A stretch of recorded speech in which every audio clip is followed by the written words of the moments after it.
Welcome to VezaTalks podcast. Uh, Tune in as we delve into the digital world of entrepreneurships and uncover the strategies and tactics of successful online business leaders. Today, it's a pleasure to welcome Laura Erdem, who is a senior account executive at DreamData, focusing on closing the largest enterprise deals of the company. Laura originally comes from Lithuania and currently lives and works in Copenhagen, Denmark. Laura is a social selling expert who grew her LinkedIn audience from 2,000 to 10,000 within a year and to 17,000 by the second year by building genuine connections that lead to sales. Laura is a high performer and the first salesperson to close non-founder deals at DreamData. DreamData is a B2B SaaS that helps link business activities to revenue attribution throughout the marketing pipeline and customer journey. Welcome, Laura. Thank you so much, Mario. Very nice to meet you. And yeah, thank you for this very explicit intro. Well, we want everybody to know so much about you, and I'm sure we're going to find out a couple more things and whatnot. So I did some research on you, and I went into LinkedIn. I looked at some of your videos, and I'm pretty impressed with what you have done with LinkedIn and the value that you've extracted from that social media platform.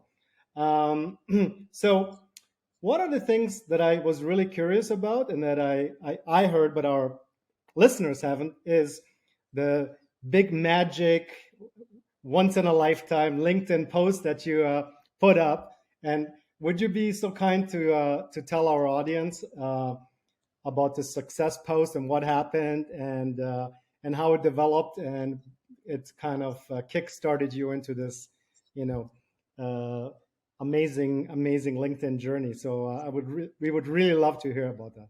Absolutely. Yeah. So, well, to start with, when I joined DreamData, we knew that LinkedIn is going to be a channel that we're going to use, but in a more classical way that most of the companies do when you post some of the things about your company, about yourself, either to try to attract people to join your company or to basically advertise for the stuff that you're doing so people probably find out about you.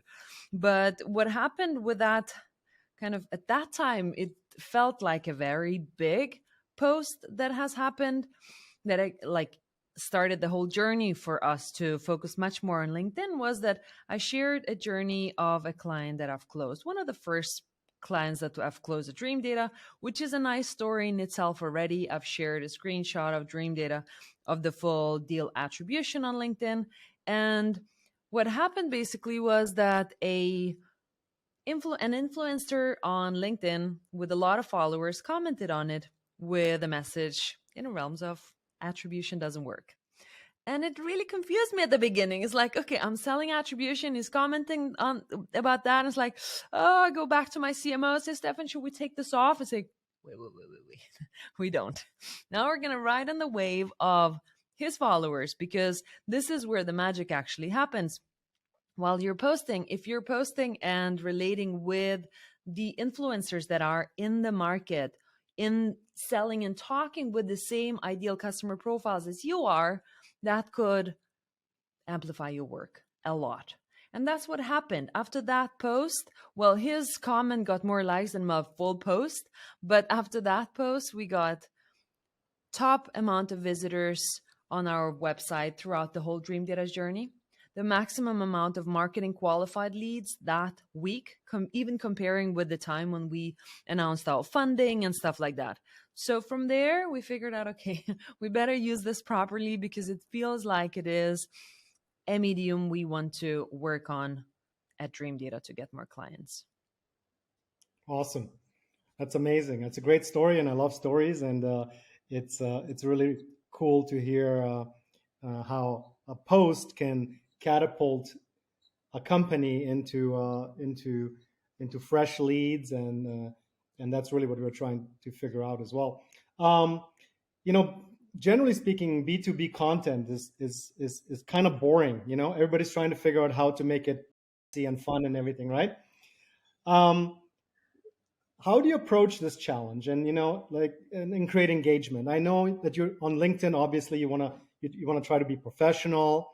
You don't want to be looking foolish.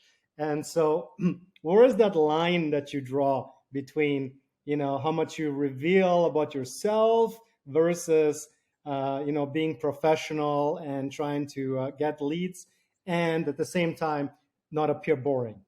Yeah, it's not easy because it also depends on what type of company you're at. Before I Mm. joined DreamData, I was at Gartner. I would never have been posting the stuff that I am right now if I was working at Gartner. There are several reasons for that because the buyers that I'm selling to, well, they're still people, they still like fun, but the company and the brand is perceived as much more stiff, much more enterprisey, and so on. What helped at DreamData was that we actually didn't know to start with what was the voice we needed to speak with. And trying out a lot of things has helped out. But the most of the stuff that I usually speak about is that you have to have a bit of personality to be able to resonate with people on LinkedIn. So if you're only sharing Gartner reports, magic quadrants, and so on, so most probably only your colleagues are going to like it, and it's not going to help you to drive marketing leads. But what we did is we started testing various mediums. How does it work? For me, for example, I don't post that many like funny posts or anything, but some of the things are relatable as a person. What kind of Mhm. challenges do I work with? What kind of challenges are my prospects living with? So both the personality attracts the followers, but at the same time, as soon as I post something really serious about the problems they're trying to solve, they're going to listen to it because they would know, at least relate to the person that has been a little bit more personal to start with. There's a key message in this, and now you have to listen up because there are two things on LinkedIn people don't care about. And as soon as you know that deep in your heart and follow it, it's much easier to be relatable and easier to go over and just try things out. So the two things are, on LinkedIn, people don't care about you and your company. And as soon as you like deep in your heart understand that they don't care about you and your company, they do care about themselves and the values you're going to provide to them, then it's much easier to come out even with a personal post because nobody cares about you. They would care about seeing your message, relating to it, and maybe even finding themselves in it, but you're not going to be exposed as a person. The same goes for the company. If you're talking about only your company, the stuff we're doing, this is so pretty, these reports are so good, or our ROIs and stuff like that, nobody cares about it. They only care about the stuff that you can do for them. And if you're able to go out with that messaging on LinkedIn, it will help you so much to test out things and to finally figure out what's working for your buyers.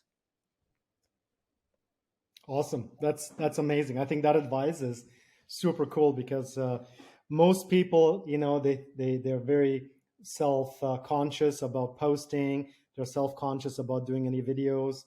Even this podcast, I mean, everybody's really worried what they look up, what they look like, and sometimes the content gets lost, so to speak, right? And if you're really passionate about what you're doing, if you really enjoy it, I mean, it really shows whether through video and even a post. A post can be very creative.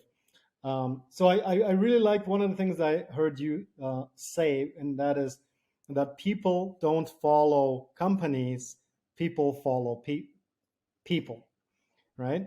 Can you speak a little bit about that? Because that was a really cool point that I heard you say on another podcast. So can you talk a little bit about that?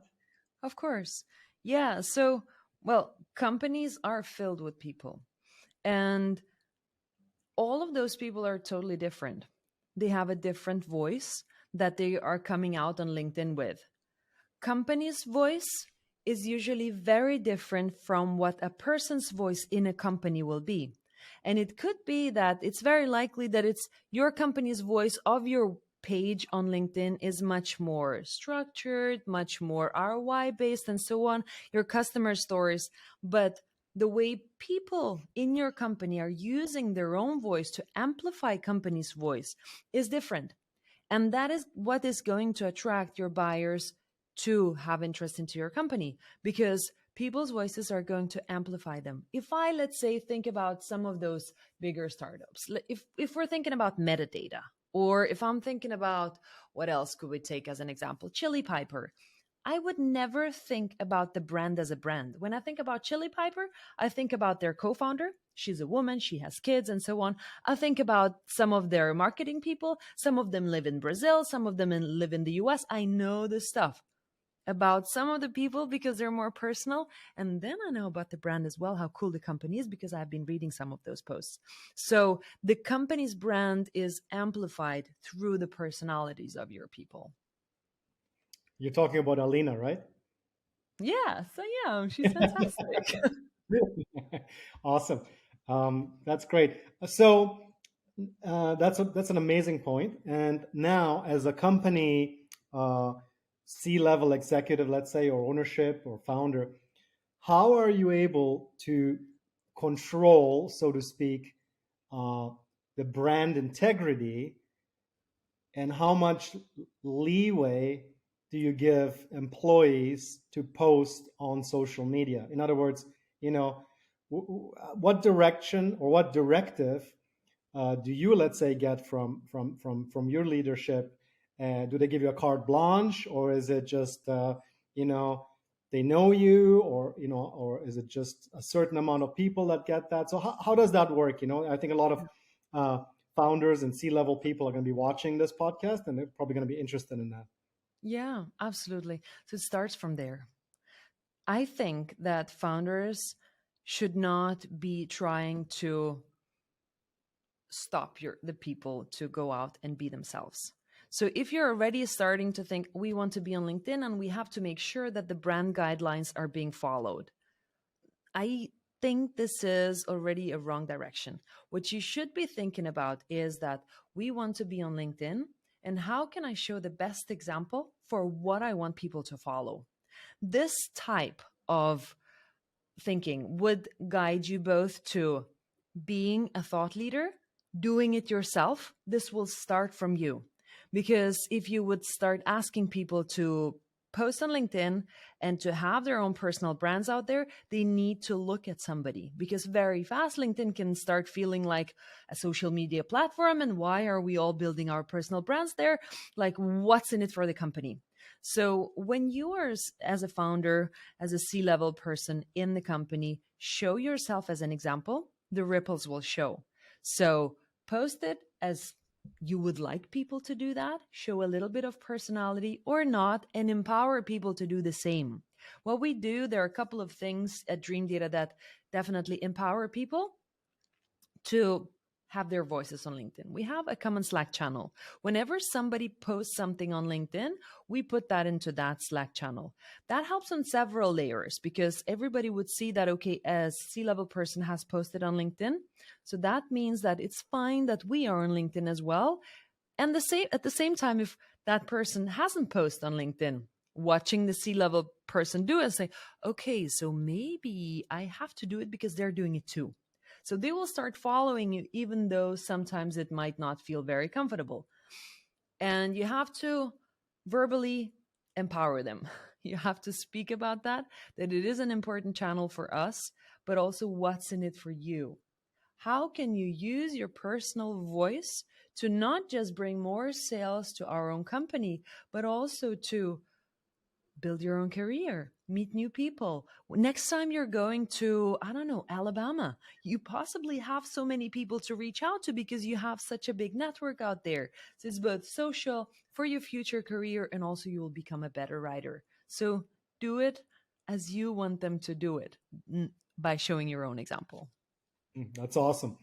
That's fantastic. So, do you feel like there's a pressure from either coworkers or leadership to post on LinkedIn? And probably not in your case, because it really looks like you enjoy it and you love it.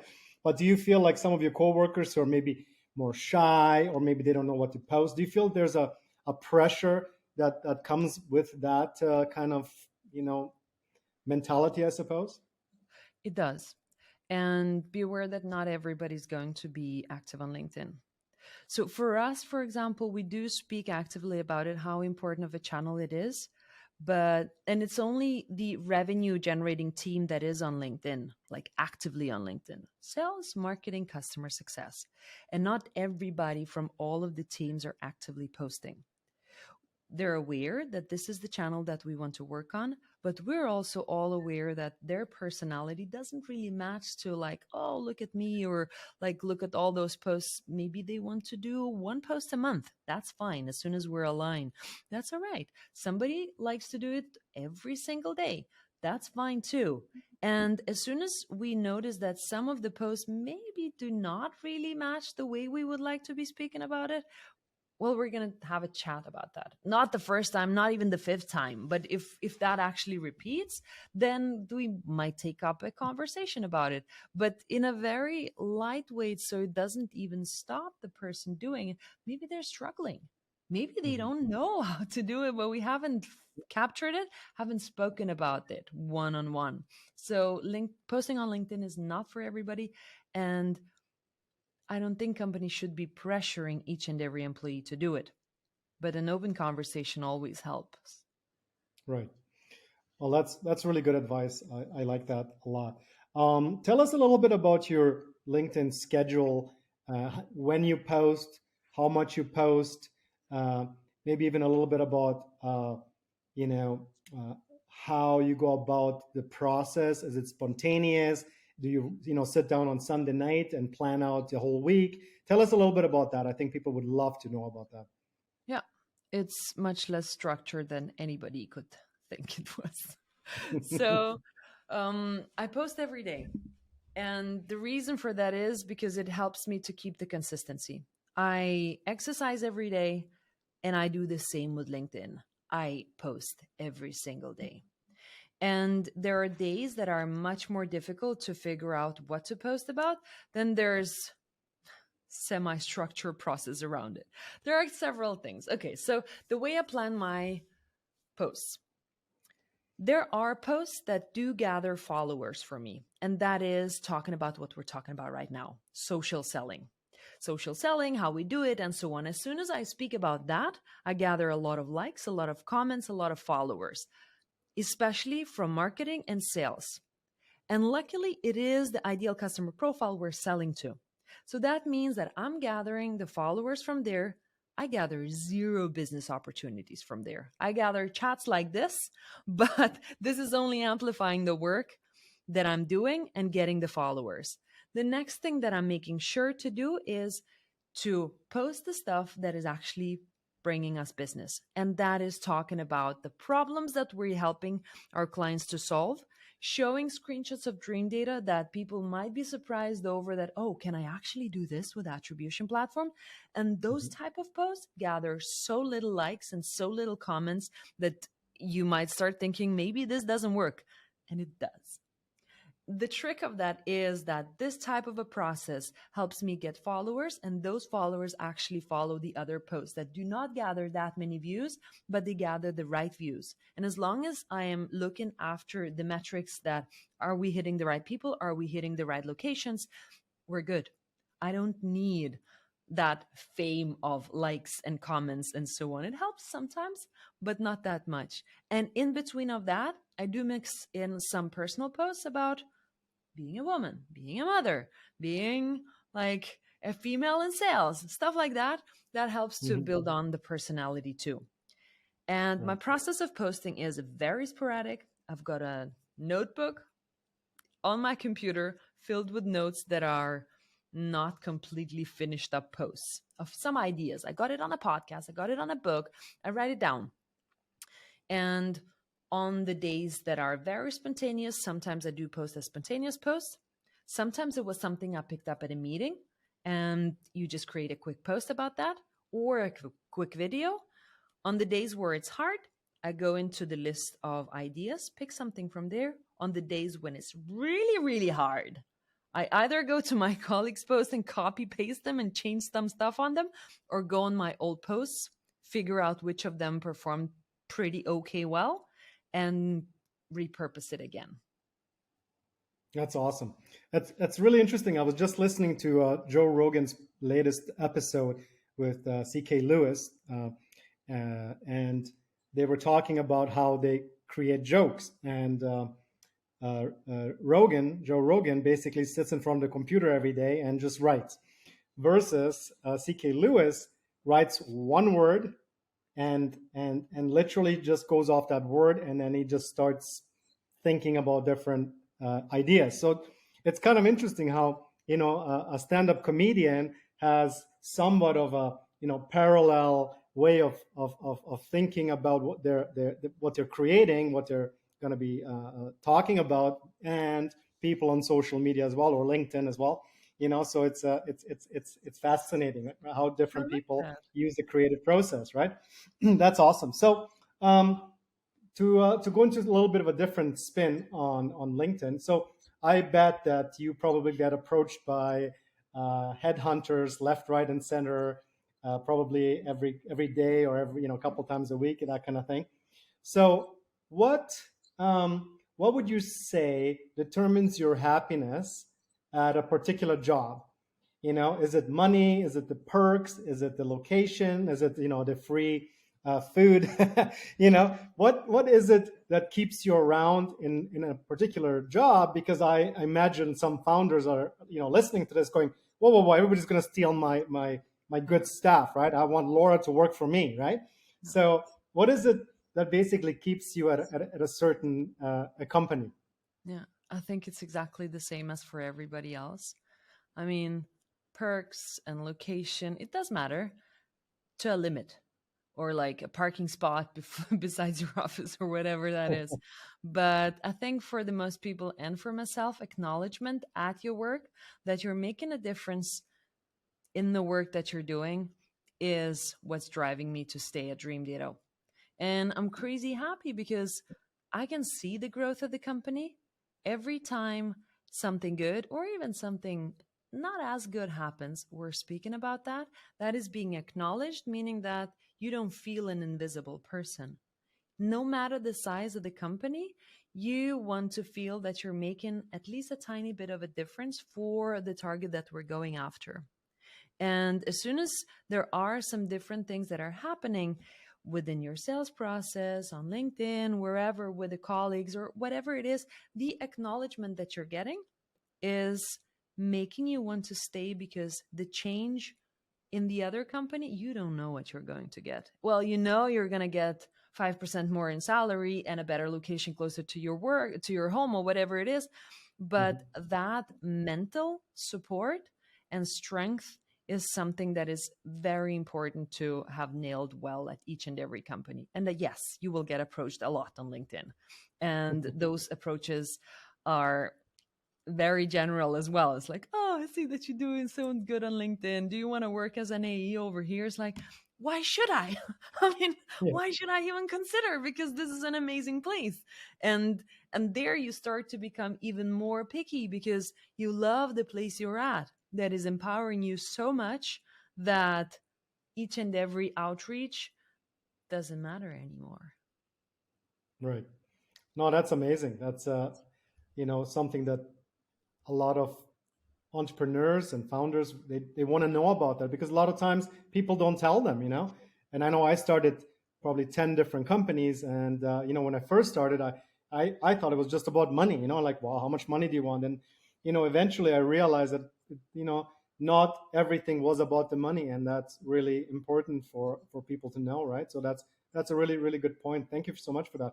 So I know you have some time constraints. We have 2 minutes left, so I'm going to ask you one more question. That is, if you were in my spot, what question would you have asked that I didn't ask you? Oh, interesting. I don't know. Um, what you could have asked. Hmm, I think my pet peeve is diversity at the companies as well. So, kind of, how can founders make sure that every type of a person who joins a company feels welcome? Because that is also the type of culture you're going to build.